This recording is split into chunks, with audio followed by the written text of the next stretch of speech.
15 তারাত 20 তারাত বই রইন আর আমি কেন সাম আর রেশন মাননীয় আর কোনো অনুরোধ না, চলবে তালা কর্মসূচি, কোনো কথা চলবে না। আমাদের হকের টাকা, আমাদের ন্যায্য টাকা। সারা বাংলাদেশে ব্যাংক বন্ধ করে দিউম, সব ব্যাংক বন্ধ করে দেওয়া, দেশের অর্থনীতি চালিকা সূচির ব্যাংক আর ফ্যাটের লাথি যারা ব্যাংক বন্ধ করে দিউম।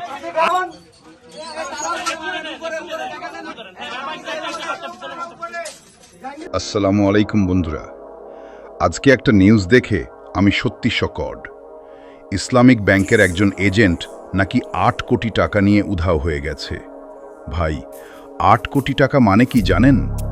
এটা কারো স্বপ্নের টাকা, কারো ঘরের টাকা, কারো চিকিৎসার টাকা, কারো মেয়ের বিয়ের টাকা। ব্যাংক মানে নিরাপত্তা, ব্যাংক মানে বিশ্বাস। আর বিশ্বাস যদি ভেঙে যায় তাহলে মানুষ কোথায় যাবে? আমি কাউকে দোষ দিচ্ছি না, কিন্তু আমি চাই এই ঘটনার দ্রুত তদন্ত হোক। যে দোষী সে যেই হোক, শাস্তি অবশ্যই হতে হবে। আর ব্যাংক কর্তৃপক্ষকে বলবো, আপনারা যদি দ্রুত ব্যবস্থা না নেন, মানুষের আস্থা নষ্ট হয়ে যাবে। আজকে একজনের ৮ কোটি গেছে, আগামীকাল কারো জীবনের সব শেষ হয়ে যেতে পারে। জনগণের টাকা, জনগণের অধিকার।